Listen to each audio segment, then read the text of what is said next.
Hello guys, good morning. ಬೆಳಗ್ಗೆ ಎದ್ದಾವ್ ಬೇಜಾರಾಯ್ತಂತ ಆ ಕಡೆ ರೂಮಿಗೆ ಮಲ್ಕೊಂಡ್ಯಾ. ಈ ರೂಮ್ನ ಮಲ್ಕೊಂಡು ಬೇಜಾರಾಯ್ತಂತ ಹೊರಗಡೆ ಹೋಗಿ ಚೇರ್ ಮಾಡ್ಕೊಂಡು ಮಲ್ಕೊಂಡ. ಎದ್ದ ತಕ್ಷಣ ಕನ್ನಡ ಮುಖ ನೋಡಿ ಶಾಕೆ ಆಗ್ಬಿಡ್ತು. ರಾತ್ರಿ ಕೂದಲಿದ್ದಿಲ್ಲ, ಬೆಳಗ್ಗೆ ಎದ್ದ ತಕ್ಷಣ ಕೂದ್ಕೊಂಡ್ಬಿಟ್ಟು. ಮುಖ ಚೆನ್ನಾಗಿ ಕಾಣಲಿ ಅಂತ ಕನ್ನಡಿ ತೊಳೆದ್ರೆ ಕನ್ನಡಿ ಆಮೇಲೆ ಹೇಳ್ತು, ಅಯ್ಯೋ ಶಾಡ್ವೆ, ಕನ್ನಡಿ ಚೆನ್ನಾಗೇ ಐತೆ, ನಿನ್ನ ಮುಖನೇ ಸರಿ ಇಲ್ಲ.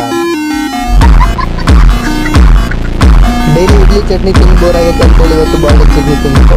ಹಾಗೆ ಮಾಡಕ್ಕೆ ಹೋದ್ರೆ ನೆನಪಾಯ್ತು ಇವತ್ತು ಆಫೀಸ್ಗೆ ಹೋಗ್ಬೇಕು ಅಂತ. ಅದಕ್ಕೆ ಲ್ಯಾಪ್ಟಾಪ್ ಆನ್ ಮಾಡಿದ ತಕ್ಷಣ ಮುಚ್ಚಿಬಿಟ್ಟೆ. ಆಮೇಲೆ ಪಟ್ ಅಂತ ರೆಡಿಯಾಗಿ ಎಡದಗಾಲಿಗೆ ಒಂದು ಬಲ್ಲಗಾಲಿಗೆ ಒಂದು ಶೂ ಹಾಕೊಂಡು ಹೋಗ್ಬಿಟ್ಟೆ. ಗಾಡಿ ಬಂದು ಕೂತ ತಕ್ಷಣ ಡೈರೆಕ್ಟ್ ಆಗಿ ನನ್ನ ಆಫೀಸೇ ಬಂದ್ಬಿಡ್ತು ಒಂದೇ ನಿಮಿಷದಲ್ಲಿ. ಏನು ಅರ್ಥವೇ ಆಗ್ತಿಲ್ವೇ ಈ ಕೇಸು? ತಕ್ಷಣ ಪಟ್ ಅಂತ ಹೋಗಿ ಒಂದು ಒಳ್ಳೆ ಮಜ್ಜಿಗೆ ಹೊಡೆದ್ಬಿಟ್ಟೆ. ಮಿಡ್ರಿ ಗುಡ್ಡಿದ ಲಾಗ್ಗಾಗಿ ಲೈಕ್ ಮಾಡಿ, ಫಾಲೋ ಮಾಡಿ, ಶೇರ್ ಮಾಡಿ.